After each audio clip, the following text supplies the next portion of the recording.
Okay. Okay. So, so yeah, as I've said, this like today's meeting is going to be something, you want to look forward to rather than having a deep understanding of the content that I'm going to talk about. Um, and that's going to be on the study of category theory. Okay. So we're gonna, uh, yeah. So I'll introduce the basic notions of category theory. Um, category theory. Um, and I might not, I don't know if this is the fully historical development of the subject. Um, but the way I see that category theory is important to at least know the basics of is that in mathematics, the so how do you study math, right? Like what are the objects you're studying? So you can study, for example, in topology, you study topological spaces and continuous functions, right? In group theory, you study groups with group homomorphisms. In linear algebra, you study vector spaces and linear functions. So we're already sort of seeing um, a general trend, You're studying certain objects and certain maps between those objects. Yeah. So in math, we study objects and maps between objects, right? With the example of topological spaces and that and that and that and that. Okay. Mhm. But then we noticed one more thing, right? Like when we studied, like when I introduced things from topology, one thing we noticed is that sometimes these maps, they're not too well behaved, you know? Like finding, for example, in the case of topology, finding when two spaces are homeomorphic is a very like difficult thing, right? Um, and so we weakened our notion of things we want to like, uh, we weakened the notion of what we call equivalent, and we talked about homotopy equivalences, right? We talked about when are two paths homotopic, and we then introduced the idea of a fundamental group, right? So we took a topological space and then we gave it a group. If you think about it, we did a similar thing when we talk about linear algebra, right? So to each vector space, we associate a group, which is the general linear group, which is the space of invertible linear maps. So again, it seems that the study is actually much more interconnected than initially thought of, right? Like if you look at it naively, topology and um, abstract algebra and um, like linear algebra, they all seem sort of disconnected from each other. But in reality, these objects, like, so these different studies of math, they, have intimate connections with each other. And in some sense, it's a canonical relationship between each other, right? So we also note we also note that we can use different studies, different areas of math to study a particular area, right? With the main example that we talked about being assigning to a topological space, um, a group. Okay. So this is sort of the idea that category theory tries to generalize. Okay. Um, so when you look at topology and you more specifically look at this area of topology called algebraic topology, to each um to each topological space, you can assign various objects. So one of the objects was the fundamental group, right, which is a group. Another object you could assign is called like a vector space, and it's called the homology of a group. Sorry, a homology of your topological space. You could also assign it a dual vector space, which is called the cohomology, right? Um, and we'll actually study the cohomology of, well, the Durham cohomology of various manifolds to get a better understanding of what the manifold is. So, in algebraic topology, this notion of assigning algebraic objects to topological objects, right, is basically the building, is like the foundation for category theory. Okay. It's the idea that the study of math basically boils down to here are objects, here are maps, here's another collection of objects, here is how I relate these first objects to these second objects, and how do the maps between the first objects relate to the maps between the second objects. Okay. That's sort of the fundamental idea of category theory. Okay. So let's introduce the notion of a category. Um, Actually, before I introduce the notion of a category, let's actually talk a little more about the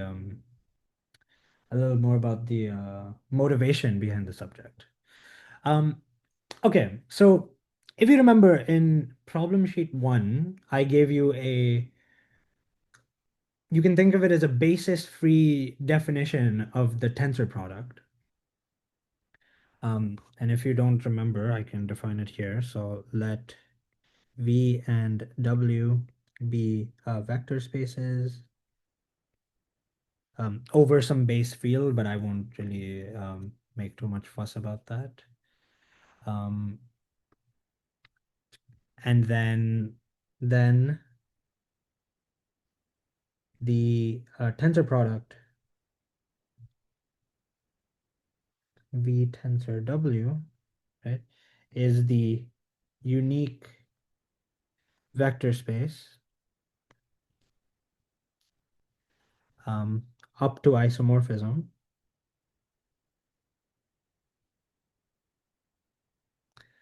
um, is a unique vector space up to isomorphism. Let me just pull up the definition because I don't want to get the direction of arrows wrong. Such that for any vector space U, okay, and bilinear map, bilinear map um, F from V cross W into U,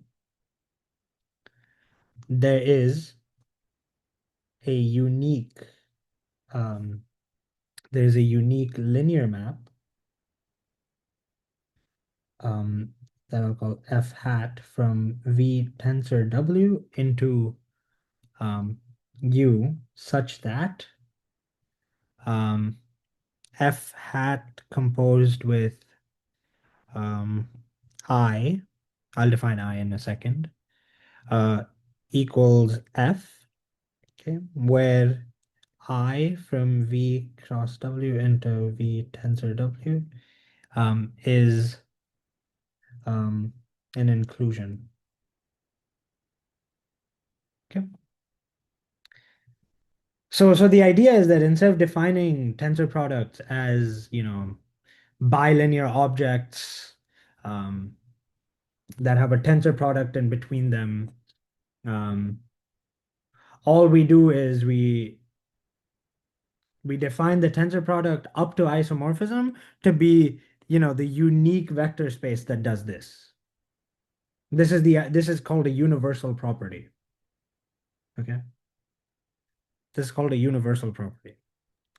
So the Wait, idea is that instead of like, worrying about how to define this, um, you know, define this in terms of things we already know, we can just worry about looking at maps between objects. So we've reduced a definition to just a definition between like two objects and maps that go in or out from these objects.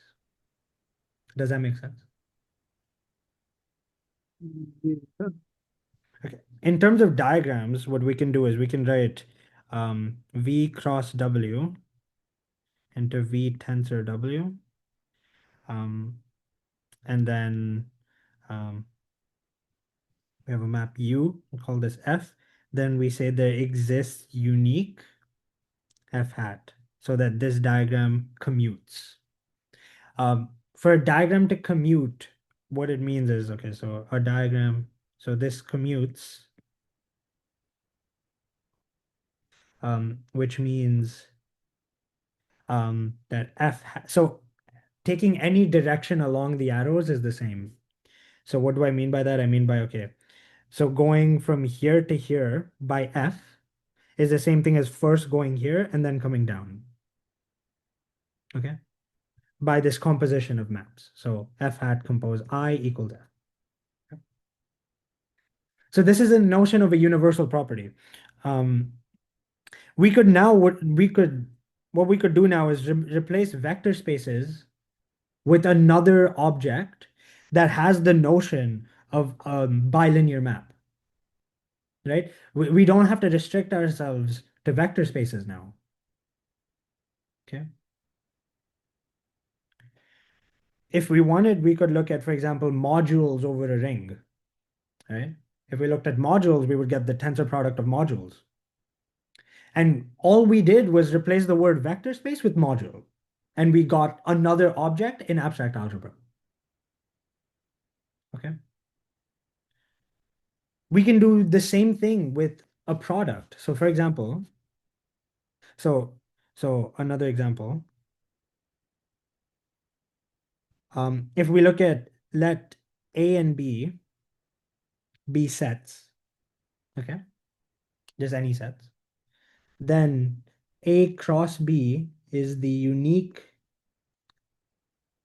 set up to, okay, whenever I say unique, it always means up to like isomorphism. So in this case, the isomorphism would be bijections.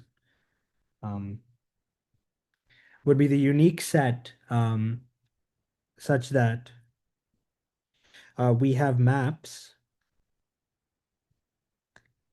pi A from A cross B into A and pi B A cross B into B. So these are just, the usual projection maps.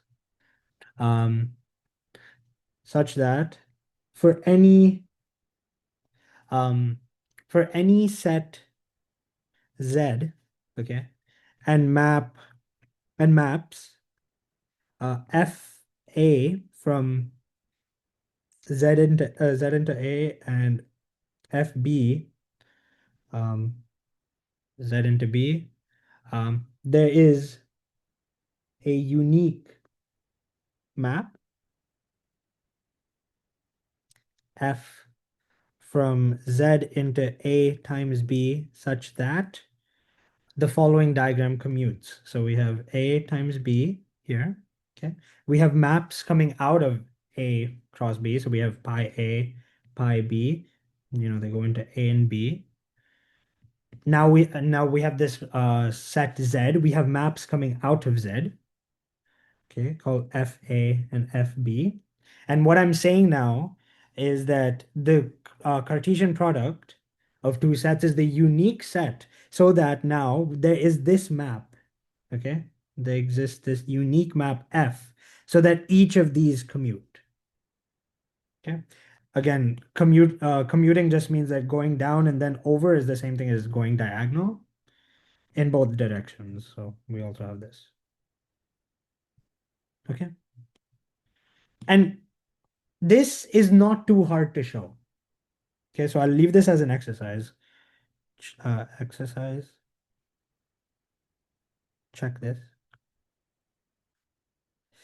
And the idea is, I mean, like we already know an explicit definition for A times B, right? We know that A times B is the set of things A comma B. Okay. So just try to figure out, how can I define this map F? And how can I show that this map is unique? But again, there was nothing special about sets here. We could replace the word set with vector spaces, right? Because we know what maps between vector spaces are. They're linear maps, right? And what we could do is we could define a vector space, A plus B, to be the unique vector space so that this thing commutes. And we've already seen this before. This is nothing but the direct sum of two vector spaces. Okay. This is how we defined the product topology as well, right? This is how we defined the product of two groups.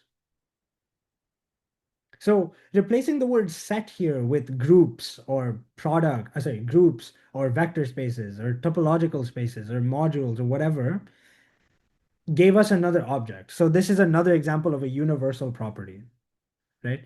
They're sort of fundamental with how we define products, right? That every notion of product we've seen satisfies this property. Okay. Now there's nothing special about the direction of arrows. What I could have done is I could have also just reversed the arrows, but now I'd get a new object. Okay. This is called the disjoint union when it comes to sets. Um, I forget. I think in groups you get the free group. In topological spaces you get also the disjoint union. Um, but we can reverse arrows and get dual structures. So what I mean by that is you just take this, copy it down, and now maps into, sorry, so maps um from, so I'm gonna write it like this. This is just the product symbol but upside down. So now maps, um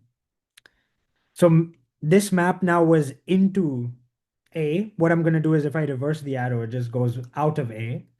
Similarly here and here and here and here as well. Let me fix this really quick. Hmm.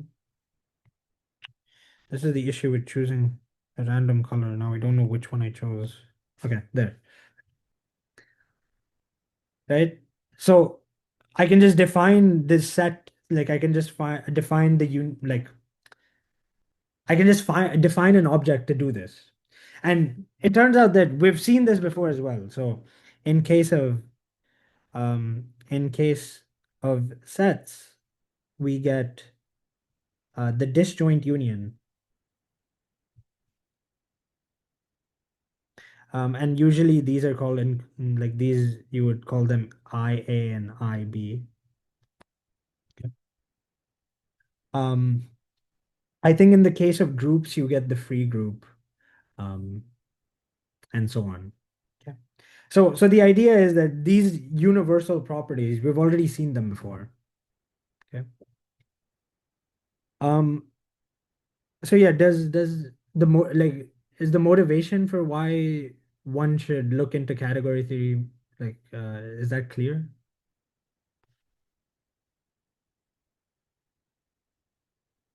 Yeah.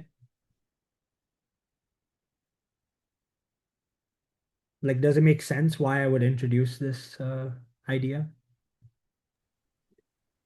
Yes, I kind of yeah, I'm still looking at the diagram, but yeah, it's Which one? I can explain it if the last one, this the one. one at the very bottom. Yes, Okay, so did you understand this diagram? yes. All I did is I reversed every arrow. Yes, and how like So I just what the define this new thing and I try to ask myself, does there exist such an object hmm that satisfies this?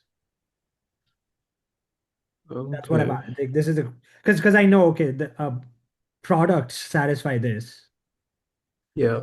and I'm just saying okay if I reversed all the arrows, is there something that still satisfies this? Mm. Okay, and then we see that in the case of sets, this is the disjoint union. Mm. Again, this is that you can do this as an exercise. So I guess exercise. Check this. Yeah. If we talked more about like homology and cohomology, we you would see that category theory actually shows up more naturally there. Um, because in the case of like homologies, you get very, very, very big diagrams um, like this, and then you can use sort of the ideas from category theory to help um, you know reduce this or like work with it easier. Okay. Okay, with all this out of the way, it seems now that we should look at the collection of so in the case of sets, it looks like we should look at the set of all sets with for every two sets we look at it. We also look at the functions between them, right? But there's an issue with this. Okay. There's an issue. And the issue is that the set of all sets is not actually a set, at least in like like in our axiomatic system. So let's now look at the set of all sets. What is the set of all, or okay, is the set of all sets a set? And I'll call this collection just to sort of foreshadow what's going to happen. Is the collection of all sets a set? Okay. To answer this question, let's look at the Russell's paradox. So Russell's paradox. I'm going to define the following set. Okay. Or I'm going to define the following collection of things. And then I'll ask, is this a set? Yeah. So consider S, which is equal to, so it's going to be all objects A, where A is a set. A is a set. Such that A doesn't contain A. Okay. So A is not a subset of its, sorry, A is not contained within itself. Okay. So just by thinking about it a little bit, we see that all sets don't like no set contain itself, right? Well, this paradox actually sort of questions that idea. And now the question is S in S? Okay. So let's see. So if S were in S, if S in S, what this implies is by definition, S doesn't contain S, right? Because of this thing right here. But this is a contradiction.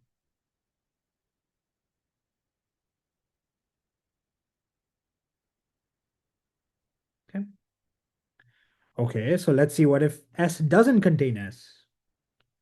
But then by the definition of S, if S were a set, S would have to be in S, right? Because of both of these conditions together, which is another contradiction.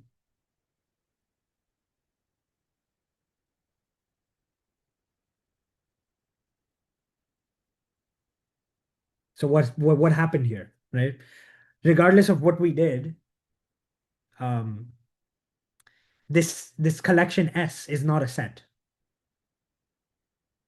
Or if it's a set, it contains itself, but if it contains itself, it's in S.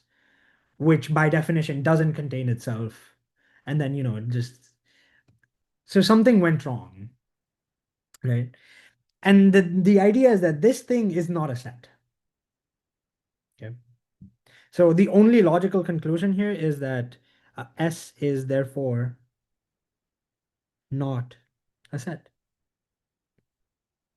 But every set we know doesn't contain itself. That means the collection of all sets is not a set.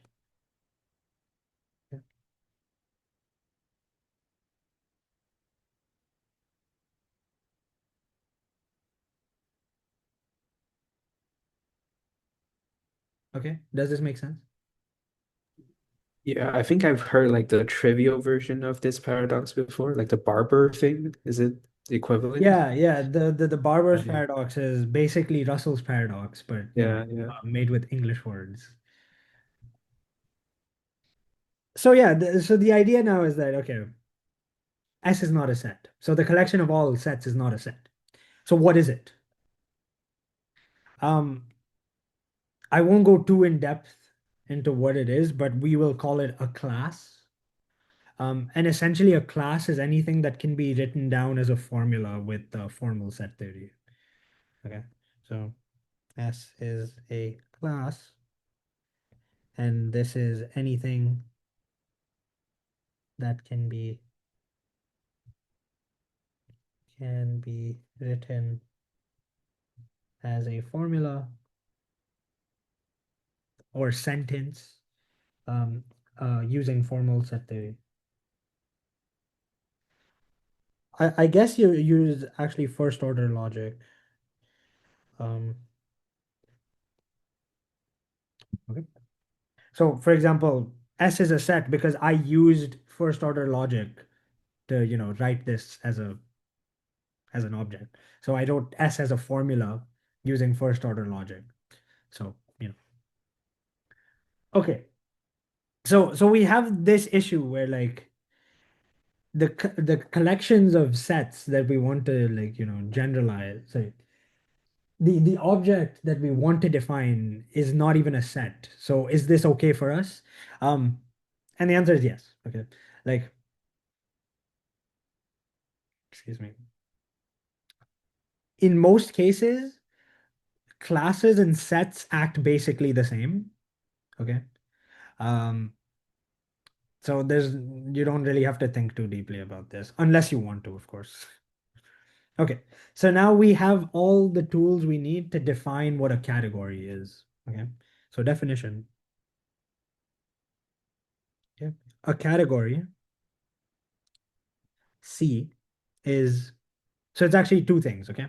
So one is that uh, it has two things rather, has two things. Okay. So one is a class of objects. Okay.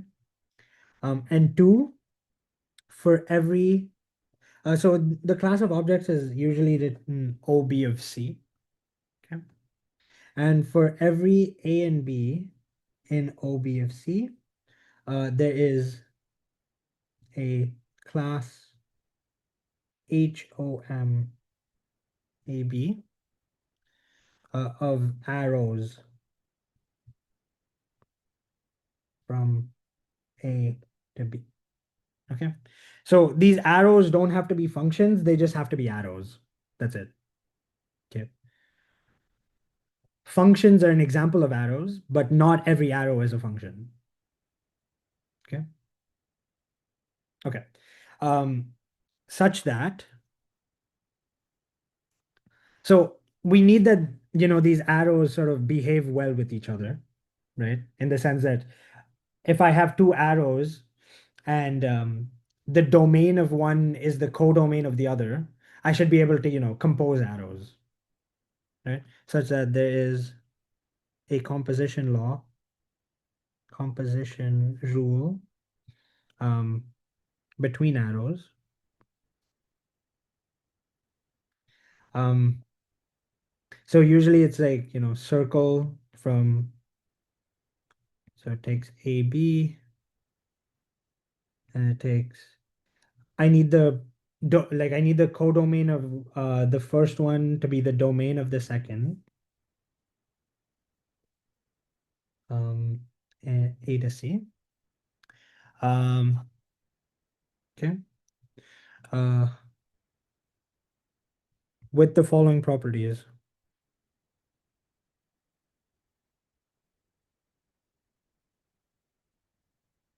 Okay, so one is that for every object A, there is a arrow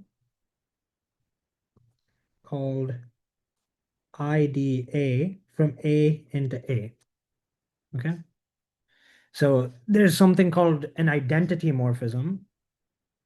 And this identity morphism basically says that if F is an arrow from A to B, okay, then F composed with the identity on A is the same thing as the identity on B composed with F. So this is just saying that this ID is basically the identity function, if you want to think about it that way. But I wouldn't really think about it as a function. It's like an identity arrow, as in it doesn't change any function. Okay. It keeps the function basically the same, equal to.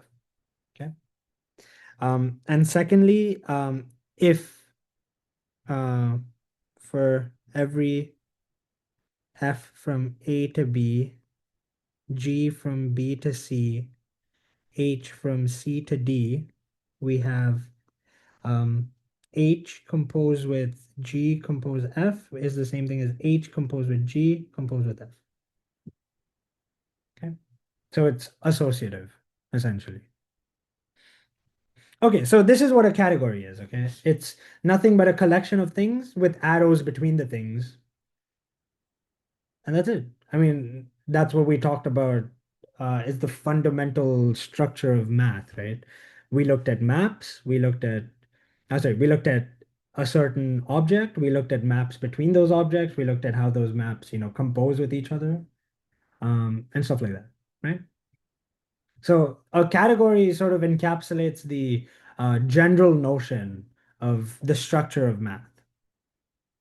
Are there any questions? Okay, so just some technical definitions. So a category C is called small. Okay, if OBC and AB are sets. Okay, a category C is called locally small if um, hom AB is a set. Okay. Um, so, for example, the category of sets with functions would be a locally small category. Okay. Um, but it's not a small category. So let's see some examples of categories. So the first example is the category of sets. Okay. The category of sets with set functions. Okay. Um, this is very clearly a category because, as we discussed, the collection of all sets is a class. Um, and then the arrows between sets are functions, and function composition is associative. You have something called the identity function and so on. Okay. Um, this category is called set. Um, when it's typed, it's in bold. Okay, it's written in bolded text, but I don't know how to like type bolded, unfortunately. Okay, is it clear why the like why the collection of sets with functions is a category? Like, does that make sense? Okay. And as we talked about vector spaces plus linear functions, um, so this is called vec. So K, where K is the base field,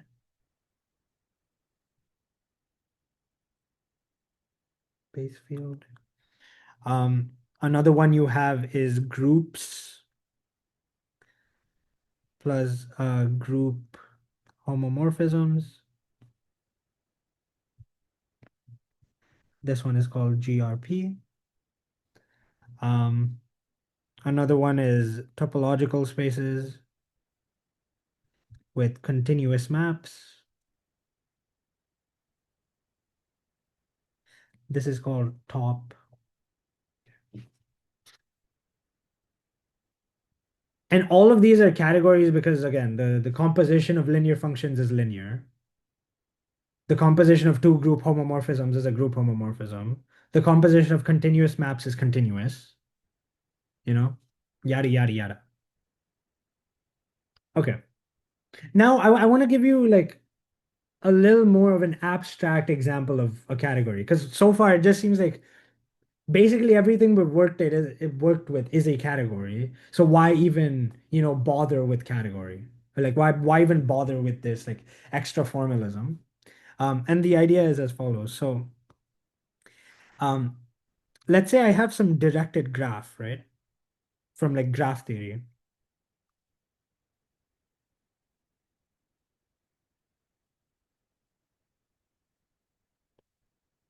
Okay, say I have something like this. This is also a category. Okay. Let's see why this is a category. So also when I draw a graph like this, I implicitly have all the composition of arrows as well. So for example, in this case, I have an arrow from here to here because I can go like this and then I can go like this. Okay. So, but I'm not gonna draw out all the arrows. You can go from here to here. Okay. So let's see why this is a category, right? So um, we have objects. Our objects are nothing but these points. Okay. We have arrows going from objects to other objects, which is good. We have identity arrows, which are, drawn implicitly because they're like arrows from a point to itself, which is, it's a do nothing. And then given any two arrows, you can compose the two arrows if the domains and range coincide well. So for example, I can go from here to here, which is the same thing as going from here. Okay. And this is also associative. So this is a category. Okay. Directed graphs are categories. Do you see that? Like, does it make sense why it's a category?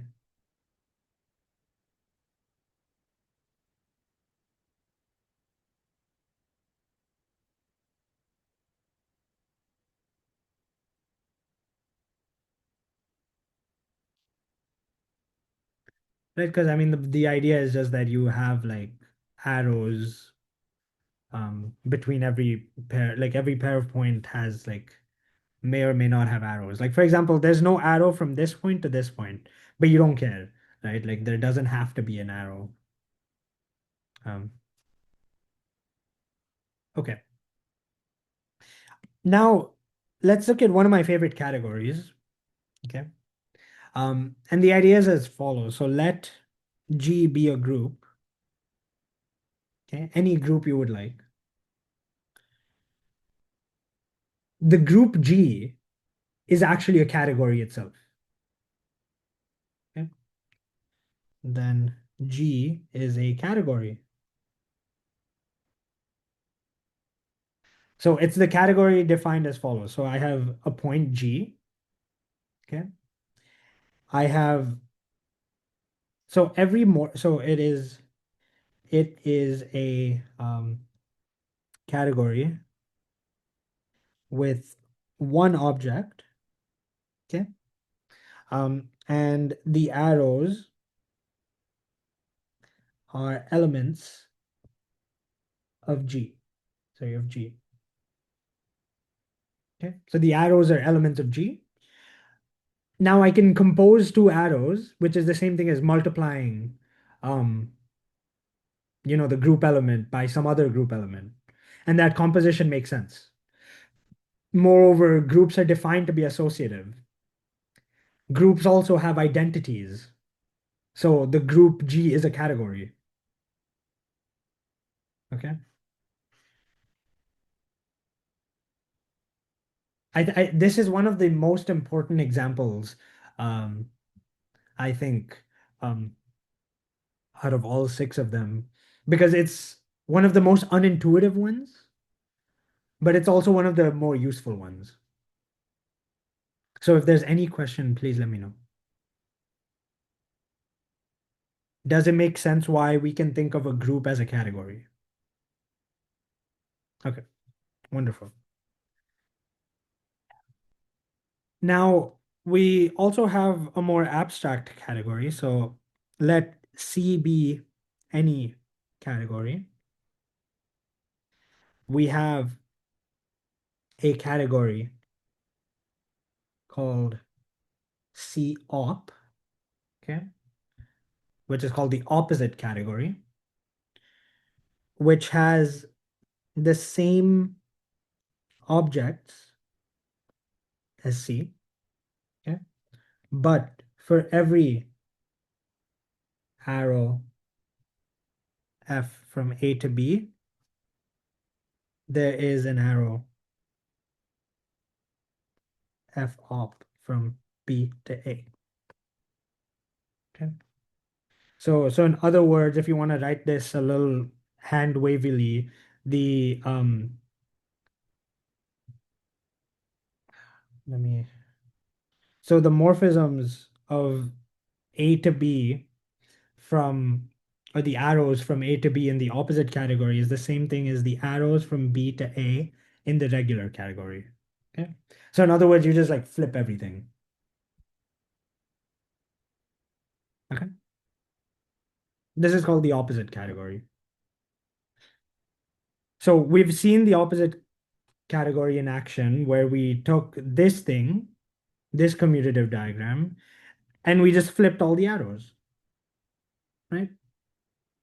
We just took a commutative diagram, flipped all the arrows, and then we sort of we made use of this dual idea. So it's more than just a pedantic example.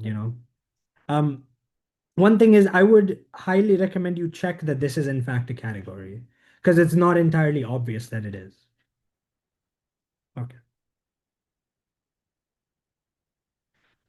We also have the category of pointed topological spaces. Um, so what is a pointed topological space? If you remember, when we talked about the fundamental group, we chose a specific point in X, and then we looked at the fundamental group with respect to this point. So it's just a space X with a base point, with continuous maps preserving base point.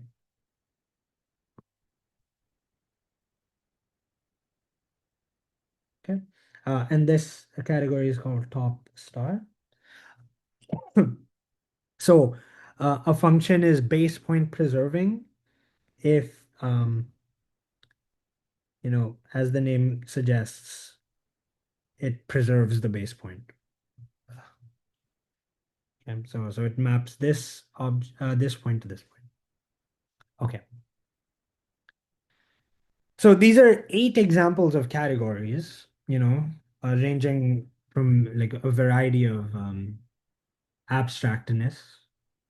Um, are there any questions on these examples? Nope. And I have to go now because I have a class. Oh, okay. That's fine. Thank you so much. No worries. I'll see you, man. Yep, see you. Bye. Okay. So now we um okay.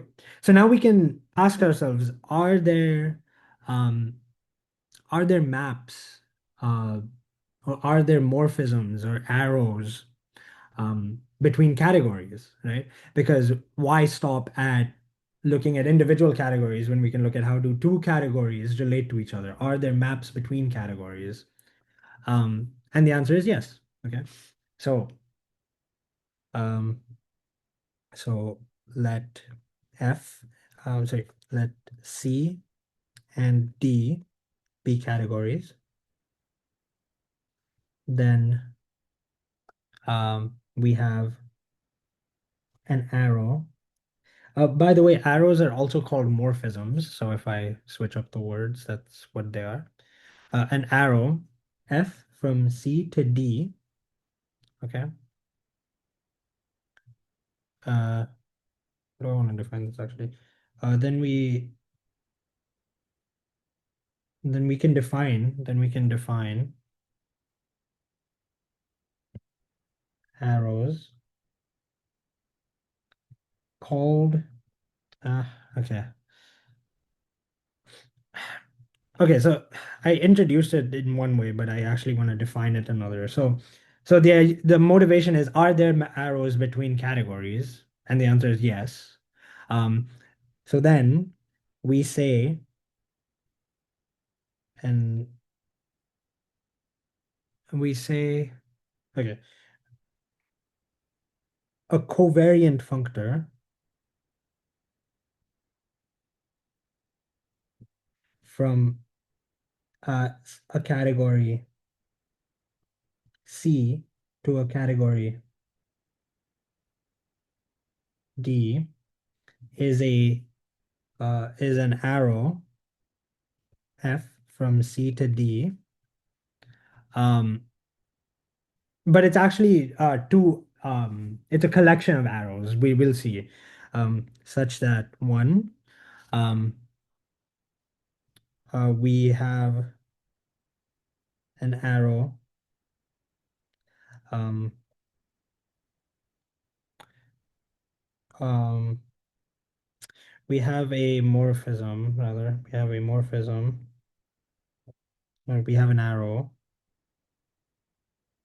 from OBC to OBD.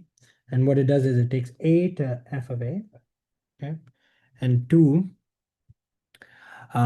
for each um, A and B in OBC, we have a morphism, we have an arrow from home AB into home F of A, F of B, okay? That takes an arrow F from A to B to the corresponding arrow F of F from F of A, F of A to F of B, such that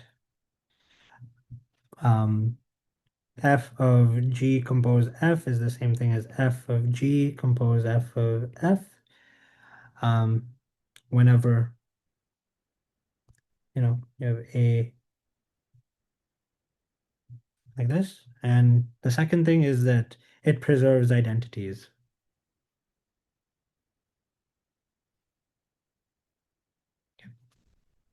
So this is what a covariant functor is.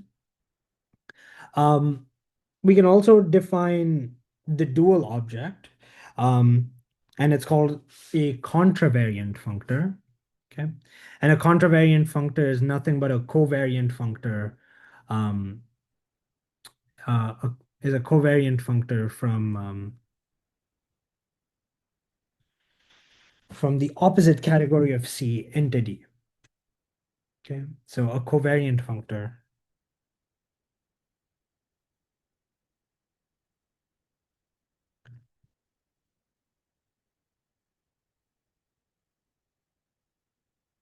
Say functor. Sorry, this should be contravariant. Contravariant is nothing but a covariant functor f from the opposite category entity. Okay. We'll actually see that the names covariant and contravariant come from differential geometry. Okay. So the notion of functors are actually very closely related to things like the fundamental group, um, the tangent space, and a bunch of other things. So in the case of uh, topology, we assign groups to each vector space. Um, in the case of manifolds, what we'll do is um, we'll assign, so we'll assign two things. So one, we'll assign a vector space at each point, but we'll also assign a collection of vector spaces that we'll call a fiber bundle. So we assign a fiber bundle to each smooth manifold. Okay. So the ideas of functors are very natural in these settings because to each manifold, you're assigning a topological space or a vector space and so on. So, um, so it's very important to know, like, what these things are. And again, like I said, this is more about like something you want to look forward to rather than know what the precise motivation behind these things are. Okay, so as before, let's look at a bunch of examples because, we've never seen these things before. Also, I have shifted. Let me just shift everything. I'm not sure why I.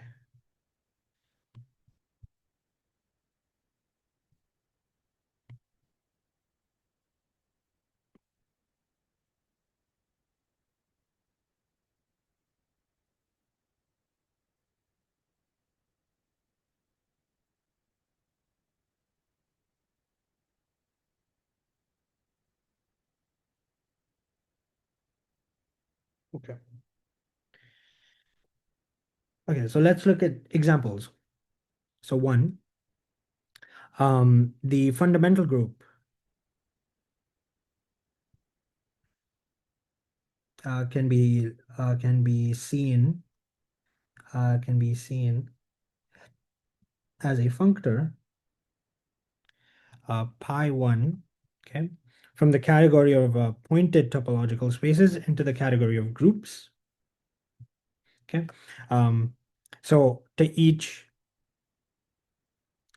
x in this, we assign the group, the fundamental group, um, and to each f from x0 to y0, we assign the push forward map.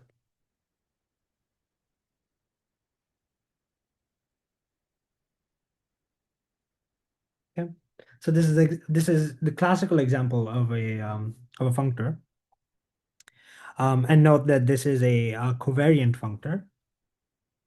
Um, we also can look at group representations, okay, as functors. So what do I mean by this? So um, a group representation, not a group representation, group representations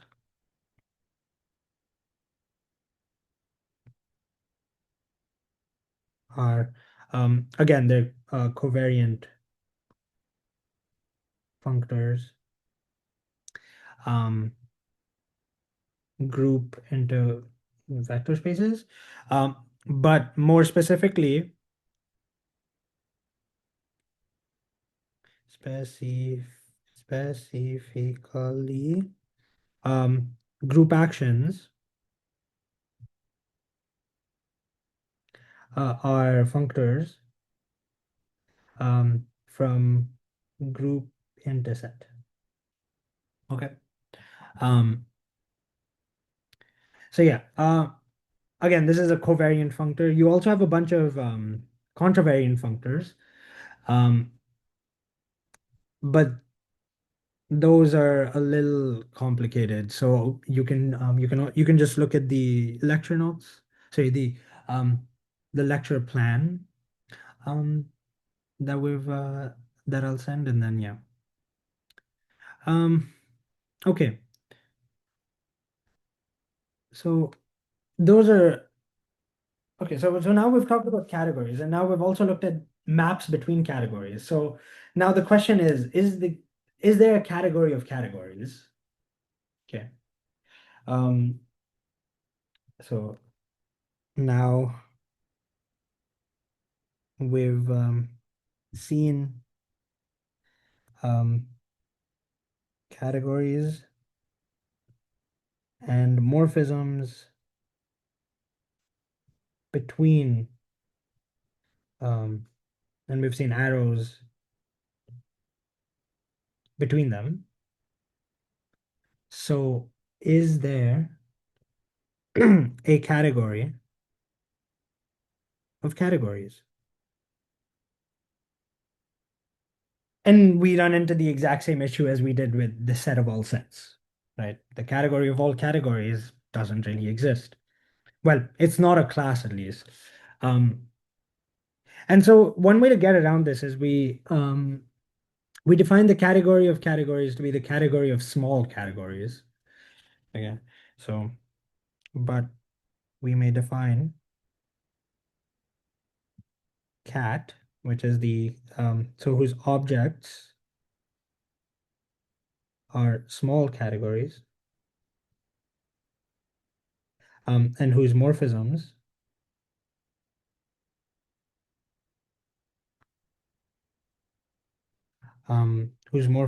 are natural transformations. Oh, sorry, whose morphisms are functors. Yeah. So okay, we've now gone full circle. We've seen that that categories define like everything in math is a category essentially to some extent or part of some category. We've also seen that there are like arrows between categories. We've also now, so then we've defined the category of categories. And now the question is like, how deep does this go? Like, how deep does this rabbit hole go? Like, can I define um, arrows between arrows, for example, right? And the answer is surprisingly yes. Yeah. So we can now define natural transformations. Okay. So the way to motivate this is, are there morphisms or are there arrows between functors? So are there arrows between functors? And the answer is yes. And these are called natural transformations.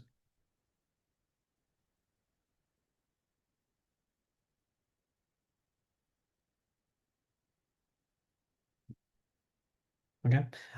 So suppose we have functors f from C to D and g from D to E. Sorry,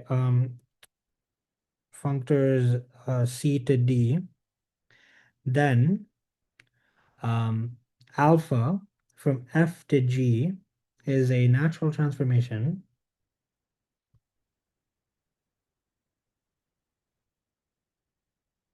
if, okay, so one, it's actually, so alpha is a family of morphisms, is a family, um, F, so it's a family of arrows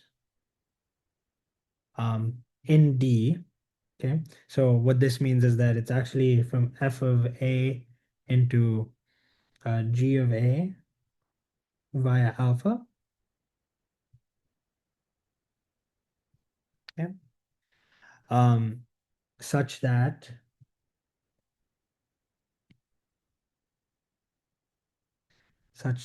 for every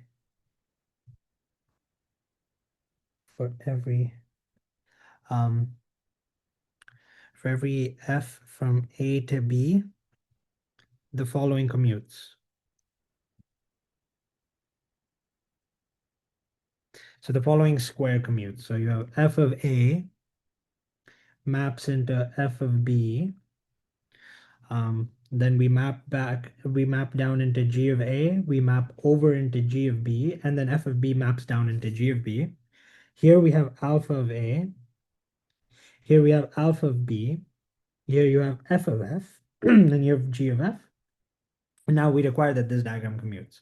So if such a collection of morphisms exists, we bundle all of them up together and we say that this is a natural transformation between these two functors. Okay. Um, so now we have like a natural category that we can define out of these, right? So so we have a natural category defined as follows. So what you can do is let C and D be categories, then the category defined like this has objects, functors from C to D, and the morphisms are natural transformations.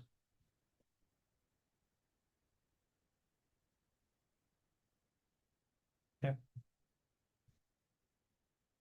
But now we have to define like what does it like what is a composition of natural transformations? What is an identity natural transformation? But these ideas are sort of intuitive, right? So let's first look at the identity natural transformation,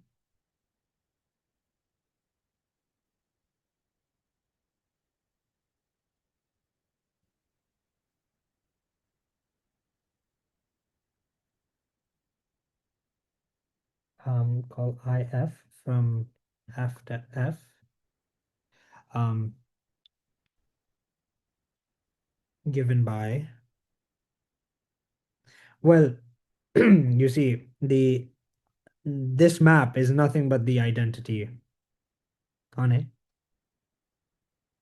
Okay. Well, actually, sorry, it's supposed to be identity on F of A. Um, and then you can check that this is in fact a natural transformation. And given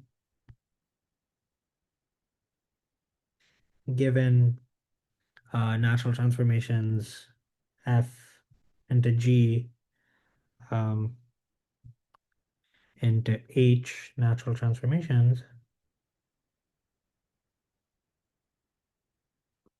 we have um, F from, sorry, um, we have from F to H a natural transformation beta alpha such that beta alpha at A is nothing but the composition of beta A and alpha A. So beta A, alpha A. So let's see that this actually makes sense. So beta alpha on A should be a map from H of A into H of sorry, from F of A into H of A. Okay. But then alpha of A is a map from F of A into G of A. So I guess let me draw it this way. So G of A into F of A into G of A given by alpha A, and then we go down like this into um, H of A, and then this is beta A alpha A. Okay. So, and then you can check that this actually does define a natural transformation because you can just diagram chase, you know, as usual. Okay. So this category is this object that we've defined is in fact a category. Um, we can also write natural transformations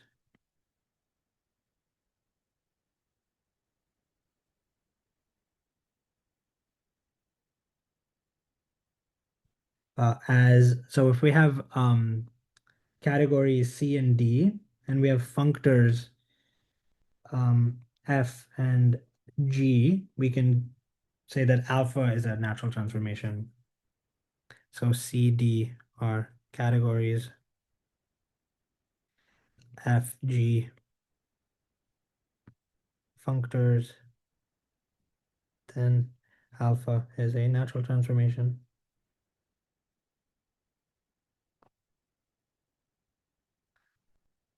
Okay.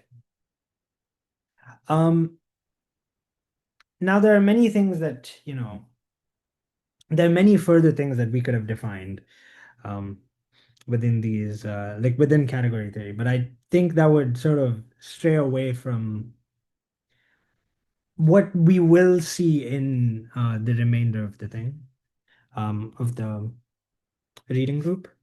Um, I the main things that we do want to the main things that we will see over and over again are the ideas of categories and the ideas of functors, both covariant and contravariant functors. Um, these are actually quite necessary. Well, not in the full categorical, like category theoretical um, way, but the ideas of functors are actually quite natural, and we will see that a lot of the objects we define in in smooth geometry and differential geometry will be categorical in nature. Okay. Um, there are a couple things that I've left out in today's discussion, and they'll be in the lecture notes that I'll post on the Discord. So yeah, that's it for the that's it for like what what category. I mean, again, like I said, category theory is a lot more, there's a lot more theory. I've just gone over all the definitions essentially. There's a lot more theory, but there's a lot of things to look forward to in terms of like how we look at categories and like why we look at categories and why they're important. So yeah, um, if there's any questions, let me know. Um, but if not, um, that's it for today. Uh, there are a bunch of things, like I said, I left out, and they'll be in the lecture notes. But yeah, I'll see you guys. Bye bye.